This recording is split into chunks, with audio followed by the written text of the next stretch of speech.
है। जी sir. Fire pump room कहीं देखे हो? हाँ जी। अच्छा, तो वहाँ पे ऐसे ही पंप लगे होंगे। हाँ जी। किसी भी बिल्डिंग में जाओगे जो बेसमेंट के अंदर पंप हाउस होते हैं वो ऐसे ही पंप हाउस होते हैं। हाँ जी। तो पंप रूम में देखे होंगे जो फायर स्प्रिंकलर सिस्टम है और फायर हाइड्रेंट सिस्टम ये कंबाइंड होता है, मतलब उसका जो आउटलेट राइजर एक ही होता है। दिख रहा है? हाँ जी। ये जो आउटलेट राइजर है, अब जैसे ये पीछे देख रहे हो दीवार, वो फायर टैंक है। वो टैंक ग्राउंड फ्लोर तक ऊपर तक है, पूरा पानी भरा हुआ है। मतलब ये जो पंप है, पंप से ऊपर जो है पानी भरा हुआ है। अब चलो बताओ मुझे, चलो अब इधर खड़ा आ जाओ। ये कौन सी पंप है? Sprinkler jockey pump. ये कौन सी पंप है? Sprinkler main pump. Sprinkler main pump. अच्छा, ये कौन सी पंप है? ये jockey pump, hydrant jockey pump. Hydrant jockey pump. ये कौन सी पंप है? Hydrant main pump. Hydrant main pump. ये कौन सी पंप है? Diesel engine. Diesel engine pump. Diesel engine pump. ठीक है। ठीक है। अब इस बिल्डिंग में sprinkler jockey pump, sprinkler main pump, hydrant jockey pump, hydrant main pump और डीजल इंजन पंप, इन सब का रोल कब और कहाँ होता है और ये सारे पंप, इतने सारे पंप क्यों लगे हैं, इसके बारे में तुमको जानकारी होना चाहिए। ठीक है। अब जैसे ये जो पंप हाउस देख रहे हो, जी सर, पंप हाउस में सारे पंप असेंबल है। पाइपलाइन देख, ध्यान देना कि पंप के बारे में बता रहा हूँ, पाइपलाइन के द्वारा भी ये जो पाइपलाइन आपस में जुड़े हैं इसका भी ध्यान देना, कहाँ पे क्या लगा है, वाल्व लगे हैं, क्यों लगे हैं, समझ जाओगे तो समझ लो कि पंप हाउस के बारे में तुम समझ गए। ठीक है। अब ये क्या है, पंप रूम के बारे में मैं तुमको बता रहा हूँ कि ये जो है हमारा जो पीछे दीवार है ना, जी सर, ये है fire storage water tank. Sir लिखा ना? जी sir. Fire water tank, fire water tank number 1। अब तुमको मैं यहां से दिखा रहा हूं। Fire water tank number 1, fire water tank number 2। ठीक है। अब इन दोनों का मतलब क्या है कि इस पे लिखा है tank number 1 capacity 100 KL। 100 KL, KL का मतलब होता है, KL का किलो लीटर, KL का मतलब किलो लीटर होता है। इसका मतलब है एक KL में, एक KL में 1000 लीटर पानी आता है। कितना आता है? 1 KL में 1000 लीटर पानी आता है। तो 100 KL का मतलब हो गया 1000 गुणा 100, मतलब 1 लाख लीटर पानी एक टैंक के अंदर स्टोरेज है। समझ में आ रहा भाई? जी सर। मतलब 1 लाख लीटर एक टैंक में स्टोरेज है। और दूसरा tank number 2, fire water tank number 2, capacity 100 KL, इसका मतलब 1 लाख लीटर 2 नंबर टैंक में। अब ये दोनों टैंक जो है अलग अलग क्यों है इसके बारे में भी मैं बता रहा हूं। 2 टैंक है, इसको एक ही टैंक 2 लाख लीटर का बनाया जा सकता है, लेकिन ये दोनों अलग अलग क्यों हैं? ये इसलिए अलग अलग है ताकि मेंटेनेंस के दौरान, जैसे टैंक जब हम इसके अंदर पानी भरते हैं हमेशा फुल रहता है, लेकिन साल में एक बार हम इसका मेंटेनेंस करते हैं। मेंटेनेंस मतलब इसकी सफाई करती है, टैंक के अंदर कुछ कचड़े हैं उसको साफ करते हैं, टैंक की भी सफाई होती है, इसका मेंटेनेंस होता है। ठीक है। तो उस दौरान पूरे टैंक को खाली करके अगर हम मेंटेनेंस करेंगे उस दौरान आग लग सकती है। ठीक है, आग लग सकती है। इसलिए 1 lakh litre plus 1 lakh litre अगर हम एक का मेंटेनेंस करेंगे तो उस दौरान दूसरा टैंक में भी पानी अवेलेबल रहेगा। मतलब हम एक का मेंटेनेंस कर रहे हैं, दूसरा उस टाइम जरूरत पड़ने पे, इमरजेंसी पड़ने पे 1 लाख लीटर हमारे पास बैकअप में पानी है। इसलिए दोनों टैंक अलग अलग है। अब ये टैंक क्या होता है, टैंक किस लिए बना है? Fire water tank. ये जो पानी से का इस्तेमाल हम आग बुझाने के लिए करेंगे। किसके लिए करेंगे? ये जो बिल्डिंग है, बहुत बड़ी बिल्डिंग है, बिल्डिंग के अंदर कहीं भी फ्लोर पे आग लग जाती है तो इसी का पानी का इस्तेमाल, ये बैकअप में होता है हमेशा पानी, इस पानी का इस्तेमाल हम आग बुझाने के लिए करते हैं। ठीक है, जी सर। अब इसके अंदर पानी आता कहाँ से है, इसके अंदर पानी आता कहाँ से है? तो आप आगे देख रहे हो बहुत सारे टैंक लगे हुए हैं। ठीक है, जो बिल्डिंग के इंटरनल इस्तेमाल के लिए यूज होते हैं, बाथरूम के लिए, टॉयलेट के लिए और किसी काम के लिए टैंक में पानी चाहिए। भाई बिल्डिंग चलना है तो बगैर पानी तो नहीं चलेगा ना, उसको चाहिए। उसी में इमरजेंसी टैंक है आग बुझाने के लिए। तो सबसे पहले ये जरूरी है, इसको पानी हमेशा होना चाहिए। तो कोई भी नगर निगम द्वारा पानी आता है, कोई भी नगर निगम द्वारा पानी आता है या फिर किसी बोरवेल द्वारा, बोरिंग के द्वारा पानी आता है, तो सबसे पहले टैंक नंबर 2 में, इस फायर टैंक में पानी गिरता है। कहाँ गिरता है? फायर टैंक में। फायर टैंक में पानी गिरता है।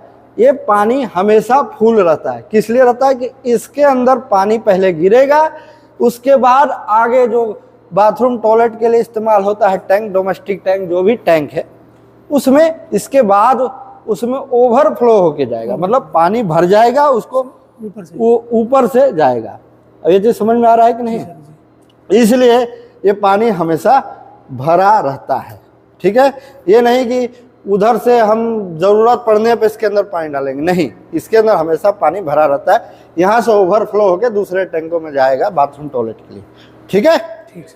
अब ये टैंक को, इस बिल्डिंग के अंदर आग बुझाने के लिए ये पंप्स लगे हैं। क्या लगे हैं? पंप्स। अब ये टैंक क्या होता है, ऊपर तक भरा हुआ है, देख रहे हो। अभी हम बेसमेंट 2 में हैं और ये ग्राउंड फ्लोर तक पानी भरा हुआ है, तो मतलब पानी की दबाव यहाँ तक है। जी। अगर हम यहाँ से कहीं दीवार से लीकेज हो जाएगा तो पूरा पानी बाहर निकलने लगेगा। इसका मतलब पानी नीचे, स्टैंडिंग प्रेशर जो होता है, नीचे दबाव है, इसलिए पंप को टैंक के नीचे लगाते हैं। कहाँ लगाते हैं? टैंक के नीचे। ये सब टैंक के नीचे। ठीक है जी सर। और मैं आपको बता दूं कि ये पंप के द्वारा इस पानी का इस्तेमाल करके आग को बुझाते हैं, जिसमें fire sprinkler system, automatic fire sprinkler system, जो आग लगने पर ऑटोमेटिक पानी का छिड़काव करके बुझाता है, जो बिल्डिंग के अंदर इंस्टॉल होता है फायर स्प्रिंकलर सिस्टम, और फायर हाइड्रेंट सिस्टम।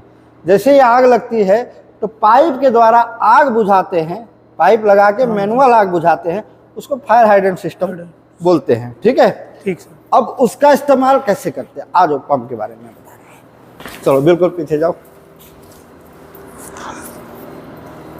एकदम पीछे। ये हमारे फायर पंप, टैंक के बारे में जान गए? जी सर। ये हमारे फायर पंप लगे हैं, 1 2 3 4 5। स्प्रिंकलर जॉकी पंप, जी sir. Sprinkler main pump, hydrant jockey pump, hydrant main pump, fire diesel engine. अब मैं आपको बता दूं, ये स्प्रिंकलर जॉकी पंप और स्प्रिंकलर मेन पंप क्यों लगे हैं। ठीक है, जब कभी बिल्डिंग के अंदर आग लग जाती है, ऑटोमेटिक फायर स्प्रिंकलर टूट जाता है और आग बुझाने, मतलब पानी का छिड़काव होने लगता है। किसी भी फ्लोर पे फायर स्प्रिंकलर आपने देखा होगा, उसमें से पानी निकलता है और ऑटोमेटिक उस एरिया की आग को बुझाने लगता है। तो उस पानी की पूर्ति के लिए, उसके अंदर प्रेशर से पानी भरा होता है, उस पानी को, प्रेशर से पानी को भेजने के लिए ये पंप लगे होते हैं। क्या होते हैं? लगे होते। अब क्या होता है मैं आपको बता दूं, ये सारा राइजर देख रहे हो, ये इनलेट राइजर है। ये क्या है? इनलेट पाइप, इसको बोलते हैं सक्शन हाइडर, सक्शन हेडर। क्या बोलते हैं? Suction header. Suction header. ठीक है, ये है डिलीवरी हेडर, उसके ऊपर वाला है डिलीवरी हेडर। मोटा वाला पाइप दिख रहा है, डिलीवरी हेडर है, ये सक्शन हेडर है।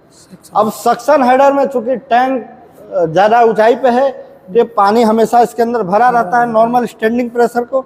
अब इस पानी क्या होगा, इस पंप में जाएगा, ऑटोमेटिक ये पंप चलेगा, इस पानी को उठा के डिलीवरी हॉज, डिलीवरी जो आपका हेडर है उसमें स्पीड से भेजेगा। इसका प्रेशर ज़्यादा होता है। अब ये मैं आपको कुछ चीज़ें बता रहा हूँ, ध्यान देना, बहुत सारे सिस्टम है इसमें। ये जो सक्शन हेडर है, ठीक है, और ये पंप है, आउटलेट हेडर है। ये नहीं कि जब आग लगती है, अब देख रहे हो यहाँ पे प्रेशर गेज है, ये क्या है? प्रेशर प्रेशर गेज है। इसमें दिखा रहा है 9 kg। कितना प्रेशर दिखा रहा है? इसमें दिखा रहा है 9 kg पर सेंटीमीटर स्क्वायर। ठीक है, ठीक। तो ये प्रेशर यहाँ 9 kg है और नीचे 1 kg होगा इधर। इसमें प्रेशर नहीं है, ज़्यादा 1 kg से ज़्यादा नहीं होगा, क्योंकि टैंक का ऊंचाई स्टैंडिंग जो पानी होगा 0.5 kg या 1 kg, उससे ज़्यादा प्रेशर इसके अंदर नहीं है। लेकिन यहाँ पे प्रेशर कितना है? 9 kg। कैसे है? ये पंप क्या होता है कि हमने इस पे सेट कर रखे पंप को ऑटोमेटिक। ये जॉकी पंप है, स्प्रिंकलर जॉकी पंप। हमने इसको क्या सेट कर रखे हैं कि ऑटोमेटिक स्टार्ट होगा 8 kg पे। मतलब प्रेशर अभी कितना है? 9 kg। जैसे ही प्रेशर कम होगा 8 kg पाएगा, ये पंप अपने आप चल जाएगा। ठीक है जी सर। कितने kg पे? 8 kg पर सेंटीमीटर स्क्वायर पे चल जाएगा। उसके बाद ऑटोमेटिक 9.5 kg जैसे ही प्रेशर होगा, ये जॉकी पंप ऑटोमेटिक बंद हो जाएगा। समझ में आ गया? जी सर। 8 kg पे चल जाएगा और जैसे ही प्रेशर बढ़ेगा 9 kg। अब ये पंप तो चलेगा, प्रेशर आगे बढ़ा देगा। ठीक है, यहाँ पे लगा है नॉन रिटर्नेबल वाल्व। क्या करेगा? ये ध्यान दो, ये क्या है? Non returnable valve, NRV, non returnable valve. चलने के दौरान पंप प्रेशर जैसे ही आगे भेजेगा, प्रेशर जाएगा, लेकिन अगर ये नहीं रहेगा तो पानी वापस चला आएगा। क्या होगा? वापस आ जाएगा, पानी वापस आ जाएगा भाई। इसलिए नॉन रिटर्नेबल वाल्व उस पानी को रोक देता है। इसका काम है, पानी ऊपर जा सकता है लेकिन पानी वापस आ नहीं सकता, नहीं आ सकता है। तो पंप जैसे ही चला, पानी तो ऊपर गया इस प्रेशर में, लेकिन वापस नहीं आया। तो इसका नाम है नॉन रिटर्नेबल वाल्व। ठीक है, ये ऑटोमेटिक खुल जाता है चलते टाइम, और जैसे ही पंप बंद होता है, पानी का इसके ऊपर दबाव आता है, ऑटोमेटिक बंद हो जाता है। नॉन रिटर्नेबल वाल्व, पानी जाएगा लेकिन रिटर्न नहीं आएगा। अब इसके आगे ये एक वाल्व लगा है। क्या है? वाल्व है, ये वाल्व है और ये वाल्व है। ये क्या है? 2 वाल्व है। इसको वाल्व है, बटरफ्लाई वाल्व है। क्या है? बटरफ्लाई। इसको इसलिए लगा है ताकि इसमें कोई खराबी आ गया, कोई दिक्कत आ गया, हमें इसको खोल के रिपेयर करना है, उस दौरान इस वाल्व को बंद करके हम इसमें कुछ काम कर सके। समझ में आ गया? जी सर। इसका रोल दोनों वाल्व का जब ही है जब हमें इसमें कोई काम करना है, कोई लीकेज ठीक करनी है, कोई मेंटेनेंस का काम करना है। समझ में आ रहा है भाई? जी सर। उस दौरान इन दोनों को वाल्व को बंद करके हम काम करेंगे। समझ में आ गया? जी सर। नहीं तो हमेशा ये वाल्व खुला रहेगा। ठीक है जी सर। अब मैं आपको बता दूं ये ऑटोमेटिक चलता कैसे है। जी सर। ये पंप ऑटोमेटिक चलता कैसे है भाई? तो ये देख रहे हो आप, नजदीक आ जाओ, इधर आओ। ये है प्रेशर स्विच। क्या है? Pressure switch. ये प्रेशर स्विच है। स्प्रिंकलर जॉकी पंप इस पे लिखा है, ये दूसरे पंप का है, तो मैं प्रेशर स्विच के बारे में बता रहा हूँ। ये प्रेशर स्विच क्या होता है कि जो लाइन है, लाइन के देख रहे हो, आउटलेट डिलीवरी हेडर है। ये डिलीवरी हेडर से प्रेशर स्विच जुड़ा हुआ है। इसके अंदर जो प्रेशर यहाँ पे दिख रहा है 9 kg, वो इस प्रेशर स्विच को मालूम है, इस प्रेशर स्विच को मालूम है कि हमारे अंदर 9 kg है। समझ में आ गया? जी सर। जैसे ही प्रेशर डाउन होगा, जैसे ही प्रेशर डाउन होगा, कितने? 8 kg पे, तो प्रेशर स्विच को मालूम चल जाएगा कि 8 kg प्रेशर हो गया। ठीक है, ये स्विच क्या करेगा? ऑन कर देगा पंप को। इस स्विच का काम क्या है कि प्रेशर यहाँ पे सेट किया जाता है कि 8 kg पे तुमको ऑन हो जाना है। ठीक है, जी सर। ये स्विच ऑन ऑफ का काम करता है ऑटोमेटिक के लिए। ठीक है, तो ऑटोमेटिक ये पंप को ऑन करे, ये क्या करेगा? सिग्नल, जैसे प्रेशर कम हो गया 8 kg पे, ये एक्टिव हो जाएगा। ठीक है, ये सिग्नल भेजेगा। इसको बोलते हैं फायर फाइटिंग पैनल। क्या बोलते हैं? फायर फाइटिंग पैनल है, इलेक्ट्रिकल पैनल है। जी सर। इधर से सप्लाई उस पंप को जाता है। ये क्या करेगा? सप्लाई। वो स्विच को मैंने बताया था, स्विच क्या करेगा इधर पैनल को सिग्नल भेजेगा। स्विच क्या करेगा, पैनल को सिग्नल भेजेगा, और ये क्या करेगा, पंप को इलेक्ट्रिक सप्लाई भेजेगा। समझ में आ गया कि नहीं? तो चल भाई, उसने 8 kg पे इसको सिग्नल भेज दिया। इसमें देख रहे हो अलग अलग सेक्शन है, अलग अलग सेक्शन है। जी सर। अब यहाँ पे लिखा है sprinkler jockey pump, sprinkler jockey pump, automatic इसको सिग्नल मिला, ऑटोमेटिक सिग्नल मिला। ये क्या किया, उसको पावर सप्लाई ये ऑटोमेटिक दिया। समझ में आ गया? और ये जॉकी पंप ऑटोमेटिक चलेगा, ऑटोमेटिक चलेगा। जैसे ही प्रेशर बना लेगा 9.5 kg, कितना? 9.5 kg। इस प्रेशर स्विच को मालूम चल जाएगा कि 9.5 kg हो गया। समझ में आ गया? ये प्रेशर स्विच फिर उस जो इलेक्ट्रिकल जो फायर फाइटिंग पैनल है उसको सिग्नल भेजेगा कि प्रेशर पूरा हो गया। ठीक है, वो क्या करेगा, वो इसकी पावर सप्लाई को काट देगा ऑटोमेटिक। ठीक है, पंप बंद हो जाएगा। पंप क्या होगा, बंद हो जाएगा। ठीक है, जैसे ही पंप बंद हो जाएगा पानी रिटर्न नहीं आएगा, नॉन रिटर्नेबल वाल्व। ठीक है, ऐसे ही हम सिर्फ एक पंप के बारे में बताए थे, ऐसे ही सारे पंप काम करता है, ऐसे ही सारे पंप काम करता है। समझ में आ गया? जी सर। अब मैं आगे बढ़ता हूँ। ये स्प्रिंकलर जॉकी पंप था, ये स्प्रिंकलर मेन पंप है। अब मान लीजिए स्प्रिंकलर में छोटा मोटा लीकेज है। जी सर। इस जॉकी पंप का काम है 180 लीटर, यहाँ पे लिखा है 180 लीटर पर मिनट पानी देगा। 180 लीटर पर मिनट पानी देगा। समझ में आ रहा है? इधर आ जाओ। 180 लीटर पर मिनट पानी देगा। अगर मान लो स्प्रिंकलर एक टूटा है, 180 लीटर में उसका काम हो जा रहा है, तो सिर्फ यही चलेगा, क्योंकि ये प्रेशर को मेंटेन कर देगा। समझ में आ गया?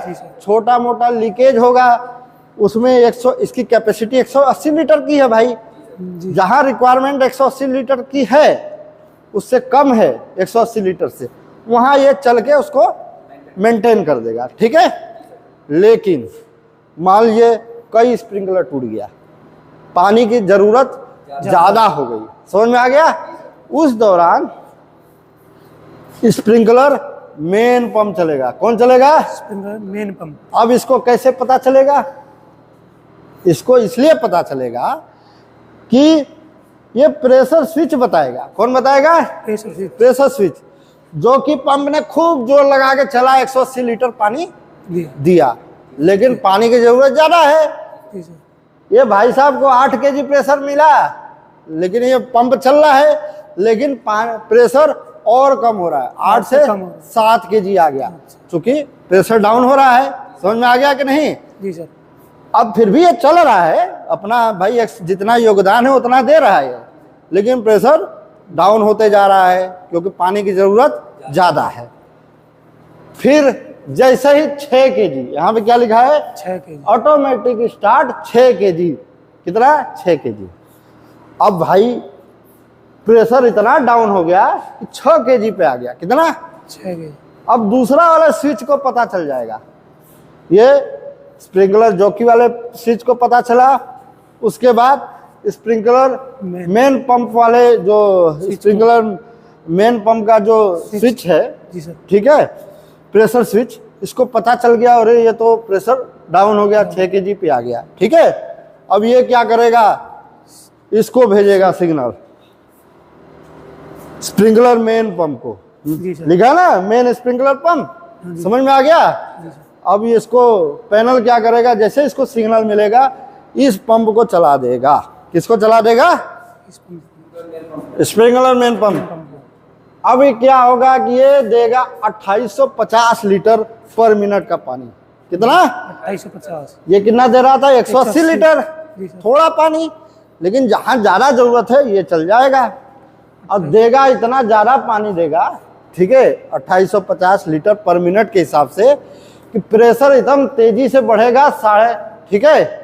हालांकि यहाँ पे लिखा है ऑटोमेटिक स्टॉप 9.5 kg। क्या लिखा है? क्योंकि इसके अंदर फैसिलिटी है कि 9.5 kg पे ऑटोमेटिक ये बंद हो जाएगा। जी सर। लेकिन कई जगह और अब नए जो बिल्डिंग बन रहे हैं, ठीक है, जी सर। ऑटोमेटिक बंद होने का कोई प्रोविजन नहीं होता है। समझ में आ गया कि नहीं? एक बार ऑटोमेटिक चल गया तो चलता रहेगा, क्योंकि भाई ये तभी चलता है, इसका मतलब पानी की रिक्वायरमेंट ज्यादा है। जी सर। तो जो फायर फाइटर होता है उसको पता चल जाता है कि भाई पानी कहीं रिक्वायरमेंट ज्यादा है, तो ये ऑटोमेटिक तो चल जाता है, लेकिन ये चलता रहेगा, लेकिन ऑटोमेटिक बंद नहीं होगा जब तक आप आके पैनल द्वारा, फायर फाइटिंग पैनल द्वारा बंद नहीं करोगे इसको। समझ में आ गया? जी सर। तो ये चीज समझ में आ गया। जॉकी पंप कैसे चला, ज्यादा पानी की जरूरत पड़ा तो स्प्रिंकलर मेन पंप चल गया। समझ में आ गया भाई? जी सर। अच्छा, एक चीज और मैं बता दूं। अब यहां पे देखो, मैं आपको एक सरप्राइज बता रहा हूं। Sprinkler jockey pump, sprinkler main pump, अभी मैंने बताया कि ये चलने के बाद कौन सा चलेगा? Main pump. Main sprinkler pump अगर बीच में, लेकिन ऐसी भी बात नहीं है, उससे पहले एक पंप और चलेगा। अब ये देख रहे हो, जैसे नॉन रिटर्नेबल वाल्व बताया था मैंने आपको, जी सर। ये डिस्चार्ज हेडर है। कौन सा है? Discharge header. अब इधर देख रहे हो आगे और भी पंप लगे हैं। ये कौन सी पंप लगे हैं? आगे लगे हैं ना, हेडर पंप। बीच में लगा है दो वाल्व, एक लगा है मेंटेनेंस वाल्व। ठीक है, जरूरत पड़ने पे इसको बंद करके हम मेंटेनेंस का काम करते हैं, डिवाइडिंग। ठीक है, एक लगा है नॉन रिटर्नेबल वाल्व। क्या लगा है? Non returnable valve. हाँ, जैसे मैंने बताया था ना, सभी पंपों में नॉन रिटर्नेबल वाल्व लगे होते हैं। जी सर। लगे होते हैं, वैसे यहाँ भी। अब यहाँ नॉन रिटर्नेबल वाल्व की क्या जरूरत है? तो इस नॉन रिटर्नेबल वाल्व के इस साइड जो है हाइड्रेंट सिस्टम का पार्ट है। किसका है? Hydrant system. हाइड्रेंट सिस्टम का पार्ट है, फायर हाइड्रेंट सिस्टम। और नॉन रिटर्नेबल के इस साइड जो है फायर स्प्रिंकलर सिस्टम का पार्ट है। समझ में आ रहा है? जी सर। अब यहां से क्या होगा कि जैसे इधर पानी की जरूरत पड़ेगी, प्रेशर डाउन होगा, ठीक है, जो कि पंप चल जाएगा। लेकिन अब इधर पानी डाउन हो रहा है, तो नॉन रिटर्नेबल वाल्व में हाइड्रेंट सिस्टम से भी पानी आना स्टार्ट हो जाएगा। हाइड्रेंट सिस्टम से पानी स्टार्ट। अब नॉन रिटर्नेबल वाल्व की कहानी मैं बता रहा हूं कि स्प्रिंकलर सिस्टम से पानी जो है हाइड्रेंट सिस्टम में नहीं जा सकता।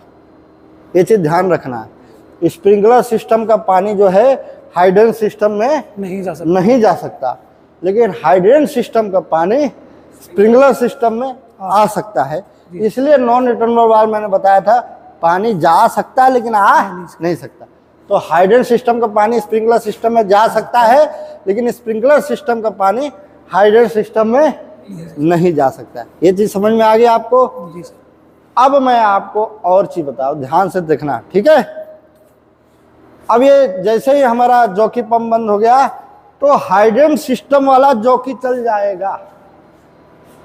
क्यों चल जाएगा? क्योंकि स्प्रिंकलर सिस्टम वाले को पानी की जरूरत है। वो कितने पे चला? ऑटोमेटिक, ठीक है, 8.5 kg पे वो भी चला। और जैसे ही डाउन हो गया, जैसे मान लीजिए ये भी चल जाएगा 8.5 kg पर सेंटीमीटर स्क्वायर पे। Hydrant jockey pump, sprinkler system में पानी की जरूरत पड़ेगा। समझ में आ गया कि नहीं? तो मैं बता दूं, इस हिसाब से जो जो प्रेशर सेट है, इस सारे हाइड्रेंट सिस्टम के पंप चल जाएंगे स्प्रिंकलर सिस्टम की मदद के लिए। समझ में आ गया कि नहीं? सबकी कैपेसिटी अलग अलग है। ये अपना योगदान देगा 180 लीटर हाइड्रेंट जॉकी पंप, ये अपना योगदान देगा 2850 लीटर। समझ में आ गया? जी सर। तो स्प्रिंकलर सिस्टम के मदद के लिए सिर्फ यही पंप नहीं है। स्प्रिंकलर सिस्टम सिर्फ अपने 2 पंप के सहारे नहीं है, इनको हाइड्रेंट वाले पंप भी पानी भेजेंगे। समझ में आ गया कि नहीं? जी सर। मान लीजिए पावर सप्लाई कट गई, आग लग गई, बिजली चली गई। हालांकि ये जो फायर फाइटिंग पंप लगा है, डीजल जनरेटर जो होता है बिल्डिंग के लिए, उसका डायरेक्ट सप्लाई आया होता है कि बिल्डिंग के बिजली चली जाए तब भी, बिल्डिंग की बिजली चली जाए तब भी इसको पावर सप्लाई देने के लिए प्रोविजन होता है। फिर भी मान लो उसी बिजली घर में आग लग गई, या फिर कोई दिक्कत के कारण बिजली चली गई, समझ में आ गया, बिजली चली गई, सब कुछ होने के बावजूद भी, तब ये चलता है फायर डीजल इंजन पंप। कौन सा? Fire diesel engine pump. ठीक है। जैसे ही पानी की जरूरत होगा, बिजली चली गई, प्रेशर डाउन होने लगा, प्रेशर इतना डाउन होगा कि यहाँ पे लिखा है 5 kg पर सेंटीमीटर स्क्वायर पे स्टार्ट होगा। कितने पे? 5 kg पर सेंटीमीटर स्क्वायर पे fire diesel engine automatic start हो जाएगा और चलता रहेगा जब तक आप आगे बंद नहीं करोगे। समझ में आ गया कि नहीं? इसकी कैपेसिटी है 2850 लीटर पर मिनट, मतलब 2850 लीटर पर मिनट की पानी फायर डीजल इंजन देगा। ठीक है, तो इसका महत्व समझ में आ गया। फायर डीजल इंजन किस लिए लगा होता है? कि सारा पावर सप्लाई कटने के बावजूद बाद ये चलेगा। समझ में आ गया? इसलिए इसको सबसे कम प्रेशर पे रखा है कि तुम लास्ट में चलोगे जब पावर सप्लाई कट जाए तो ऑटोमेटिक पावर प्रेशर कम होगा। अब इसको सिग्नल सेम, वहां पे देख रहे हो प्रेशर स्विच लगा है, क्या लगा है? Pressure switch. प्रेशर स्विच क्या करेगा? इस फायर फाइटिंग पैनल को सिग्नल देगा। ठीक है, फायर फाइटिंग पैनल को सिग्नल देगा। फायर डीजी पंप लिखा है, फायर डीजल इंजन पंप लिखा होना चाहिए, इसको सिग्नल देगा। अब इस पैनल का काम क्या है? फायर वहां से सिग्नल लेके डीजल इंजन को ऑटोमेटिक स्टार्ट कर देना जैसे ही 5 kg प्रेशर से कम हुआ। ठीक है, और इसके अंदर एक चार्जर व्यवस्था होता है। क्या होता है? चार्जर व्यवस्था होता है जो उस बैटरी को चार्ज भी करेगा। जो फायर डीजल इंजन का बैटरी होता है जिससे सेल्फ स्टार्ट होता है, ये उसको चार्ज करके रखेगा। वहां से इसका वायर जुड़ा हुआ है। समझ में आ गया कि नहीं? और आग लगने पे जैसे ही ऑटोमेटिक स्टार्ट होगा, ये हूटर भी जलने लगेगा। ये दिख रहा है, इसका हूटर भी बजने लगेगा। ठीक है, ये चीज समझ में आ गया फायर डीजल इंजन का महत्व। अब मैं बात करूंगा फायर स्प्रिंकलर सिस्टम के बारे में। समझ में आ गया? जी सर। अच्छा, इसमें लास्ट ऑप्शन एक और रहता है, मैं आपको बताऊंगा कि ओवरहेड टैंक होता है। क्या होता है? ओवरहेड टैंक होता है टेरिस पे। समझ में आ गया? उसमें 20,000 लीटर का एक छत पे टैंक होता है। कितने लीटर का? 20,000 लीटर का टैंक। मान लीजिए बाई चांस सारे पंप फेल हो गए, सारे पंप फेल हो गए, फायर डीजल इंजन भी फेल हो गया, तो वहां पे नॉन रिटर्न, ये जो लाइन गया है ना, जो स्प्रिंकलर लाइन के लिए, आग बुझाने के लिए पाइप लाइन गया होता है ऊपर तक, जो सारे स्प्रिंकलर से जुड़े होते हैं, उस टैंक से भी जुड़ा होता है। किससे? उस टैंक से। और टैंक में लगा होता है नॉन रिटर्नेबल वाल्व। क्या लगा होता है? हाँ, मतलब वो पानी आ सकता है लेकिन जा नहीं सकता है। तो नॉर्मल कंडीशन में इसलिए नहीं आता क्योंकि इसका प्रेशर ज्यादा होता है। क्या होता है? प्रेशर ज्यादा होता है, उधर से प्रेशर ज्यादा होता है, इसलिए ये पानी क्या होता है, टैंक पूरा भरा होता है, दूसरे बाहरी पंप के मदद से उस टैंक को भर के रखते हैं। जब कभी आग लग गई, सारे पंप फेल हो गए, इधर का प्रेशर डाउन हो गया, तो ओवरहेड टैंक जो 20,000 लीटर टैंक है टेरिस पे, क्योंकि सबसे ऊंचाई पे होने के कारण वो सबको नॉर्मल प्रेशर देगा 20,000 लीटर। समझ में आ गया कि नहीं? वो अपना काम करेगा, ऑटोमेटिक ग्रेविटी प्रेशर से पानी नीचे की तरफ आएगा। समझ में आ गया? तो आग बुझाने के लिए पानी का सोर्स कहाँ से मिला? कि इस इंटरनल फायर टैंक से, जो पंप के द्वारा मदद से आग को बुझाया गया, और मान लीजिए ये सारा सिस्टम खत्म हो गया, तब ऊपर ओवरहेड टैंक का काम आया। तभी आपको समझ में आ गया फायर स्प्रिंकलर पंप के बारे में। अब हम आते हैं फायर हाइड्रेंट पंप के बारे में। किसमें आते हैं? Fire hydrant pump. मान लीजिए एक हाइड्रेंट खोलते हो आग बुझाने के लिए, एक हाइड्रेंट खोलते हो आग बुझाने के लिए, तो उसकी कैपेसिटी होता है लगभग 800-900 लीटर पर मिनट की। कितनी? 800-900 लीटर पर मिनट उसको चाहिए आग बुझाने के लिए। समझ में आ गया कि नहीं? फायर हाइड्रेंट की बात कर रहा हूं। ठीक है, तो ये जॉकी पंप कितना देता है? 180 लीटर। कितना है? 180 लीटर में काम नहीं चलेगा। समझ में आ गया? ये सिर्फ जॉकी पंप इसलिए होता है कि कहीं से हल्का फुल्का लीकेज हुआ, छोटा मोटा, आप हाइड्रेंट को खोल के पानी को टेस्ट कर रहे हो, ठीक है, कहीं कोई पानी की जो जैसे फायर हॉजरील खोल दिए, हाइडेंट से जुड़ा होता है फायर हॉजरील, उसका इस्तेमाल कीजिए तो उसमें कम पानी की ज़रूरत होता है। तो उस दौरान ये जॉकी छोटे मोटे काम के लिए ऑटोमेटिक चलेगा, कितने केजी पे, 8.5 केजी पे चलेगा और 9.5 केजी पे बंद हो जाएगा। ठीक है। जी सर। हाइडेंट लाइन में कोई भी काम करते हो तो स्प्रिंकलर सिस्टम से कोई मतलब नहीं, क्योंकि नॉन रिटर्नेबल वाल्व लगा, उधर का पानी इधर नहीं आएगा, मतलब इधर का प्रेशर डाउन होगा तो उधर का प्रेशर डाउन नहीं होगा। समझ में आ गया? उधर का प्रेशर का डाउन होगा तो इधर का भी होगा, इसलिए इधर जब कोई सिस्टम चलता तो उससे कोई मतलब नहीं है स्प्रिंकलर से। ठीक है। तो ये रहा है हाइडेंट जॉकी पंप, छोटे मोटे लीकेज के लिए ऑटोमेटिक चलेगा और ऑटोमेटिक 9.5 केजी पे बंद हो जाएगा। समझ में आ गया? सेम कहानी, वो pressure switch fire fighting panel को कमांड देगा और वहीं से ये ऑन होगा और ऑफ होगा। समझ में आ गया? ये है fire hydrant main pump, hydrant main pump. दिख रहा है? थोड़ा पीछे हो जाओ, थोड़ा पीछे हो जाओ। ये मेन पंप जो है इसका काम है जैसे आग लग गई, समझ में आ गया? जॉकी पंप कितना देगा? 180 लीटर। आपका हाइडेंट से आग बुझाने में चाहिए 800-900 लीटर पर मिनट, प्रेशर के ऊपर डिपेंड करता है। ठीक है। कम से कम 500-600 लीटर पर मिनट तो चाहिए, उतना तो जॉकी नहीं देगा। समझ में आ गया कि नहीं? लेकिन ये हाइडेंट पंप चलेगा तो कितना देगा? 2850 लीटर पर मिनट पानी। समझ में आ गया कि नहीं? तो इसमें कई हाइडेंट चला के आप आग बुझा सकते हो। ठीक है। तो उस दौरान ये ऑटोमेटिक चलेगा, जैसे ही वो फेल हो जाएगा तो 7 केजी पर ये चल जाएगा। कितने पे? 7 केजी पे ये चल जाएगा और 9.5 केजी पे ऑटोमेटिक ये बंद हो जाएगा। हालांकि ऑटोमेटिक बंद होने का प्रोविजन नहीं होता नए सिस्टम में। ठीक है। ये फायर डीजल इंजन है, फायर डीजल इंजन है। ये सब मतलब मैंने बताया स्प्रिंकलर के लिए भी है और हाइडेंट के लिए भी। ठीक है। आग बुझाने के लिए मान लीजिए हाइडेंट की जरूरत है, बिजली चली गई, समझ में आ गया? फायर फाइटिंग करे, मान लीजिए स्प्रिंकलर चल रही है, बिजली चली गई, सारे पंप नहीं चले, तो उस दौरान ये फायर डीजल इंजन स्टार्ट हो जाएगा 5 केजी पर सेंटीमीटर स्क्वायर पे और चलता रहेगा जब तक आप बंद नहीं करोगे। समझ में आ गया? तो आशा करता हूँ फायर टैंक क्या होता है और फायर पंप हाउस, ये है फायर फाइटिंग पंप हाउस। मतलब जब भी कहीं, अब देखो ये बिल्डिंग के अंदर पाइप लाइन का जाल है, स्प्रिंकलर के लिए हर कोने कोने पे पाइप लाइन गए हैं। आग लगेगी तो ऑटोमेटिक स्प्रिंकलर टूट जाएगा, पानी का छिड़काव करेगा और आग बुझेगा। हर 15 मीटर के एरिया में, हर 30 मीटर के एरिया में बिल्डिंग के हर कोने कोने में फायर हाइडेंट सिस्टम लगा है आग बुझाने के लिए, फायर हॉजिल सिस्टम लगा है आग बुझाने के लिए।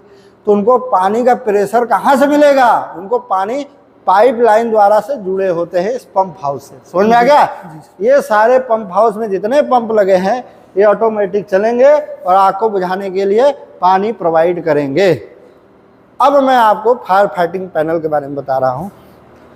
यहाँ से जो ऑटोमेटिक पावर सप्लाई होता है वो इनके पास जाता है। समझ में आ गया कि नहीं?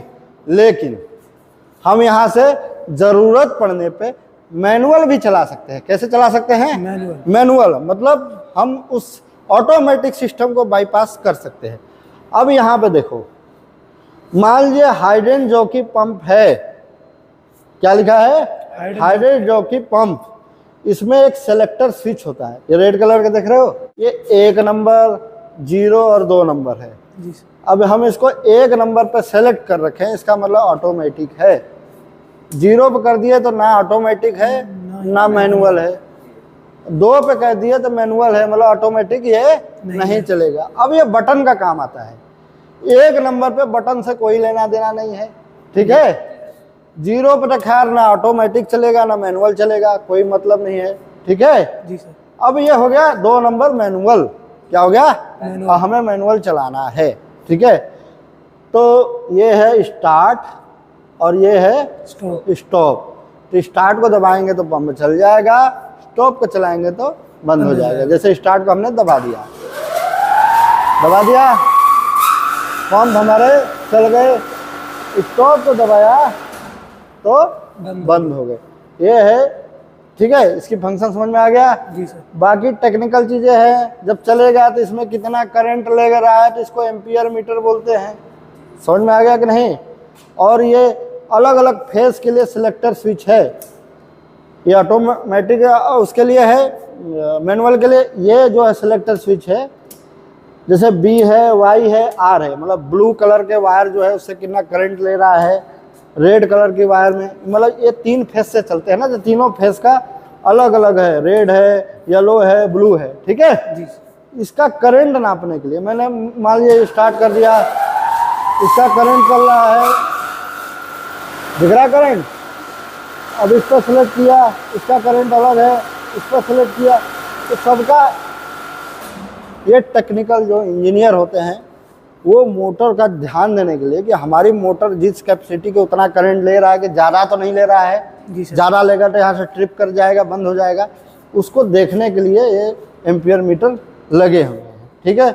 आशा करता हूँ कि फायर पंप हाउस के बारे में आप समझ गए होंगे और ये फायर फाइटिंग पैनल का रोल क्या है और सभी पंपों का नाम क्या क्या है और ये सारे इतने पंप क्यों लगे होते हैं, फायर डीजल इंजन पंप का क्या रोल होता है, समझ में आ गया कि नहीं। जी सर। एक ऑप्शन और होता है, इस जो जितने भी स्प्रिंकलर होते हैं, हाइडेंट सिस्टम होते हैं, ठीक है, फायर टैंक के पास जहां अंडरग्राउंड फायर टैंक लगे होते हैं उसके बाद फायर ब्रिगेड इनलेट सिस्टम लगे होते हैं। फायर ब्रिगेड इनलेट सिस्टम, समझ में आ गया कि नहीं। जी सर। उसमें क्या होता है, मान लीजिए सभी पंप फेल हो गए, सारा कुछ फेल हो गया, डीजल इंजन भी फेल हो गया, तो फायर ब्रिगेड की गाड़ी आएगी, टैंक से पानी को लेगी या अपने साथ लेकर आएगी। फायर ब्रिगेड इनलेट क्या होता है, इसी पाइपलाइन से जुड़ा होता है, वो अपना पंप का इस्तेमाल करते हुए, जो उसके अंदर पंप लगाते हैं फायर इंजन का, फायर टैंक से पानी को लेगा और इस पाइपलाइन में एक कपलिंग होता है, उसमें अपना हॉज पाइप लगा देगा और वो अपना इंजन स्टार्ट कर देगा फायर ब्रिगेड की गाड़ी। ये पानी क्या होता है, 10वें फ्लोर, 11वें फ्लोर, 8वें फ्लोर, जिस फ्लोर पे आग की ज़रूरत है उसकी भी एक कैपेसिटी होती है 10वें फ्लोर तक, वो पानी अपने पंप द्वारा इस लाइन को भेजेगी, अपना पंप लगा के, ऐसा व्यवस्था यहाँ पे होता है, ठीक है। जी सर। समझ में आ गया फायर पंप हाउस में, ठीक। अब यह है एयर व्हीसल टैंक, बहुत सारे चीज़ें हैं जिसके बारे में अलग अलग समझाऊंगा मैं आपको। धन्यवाद।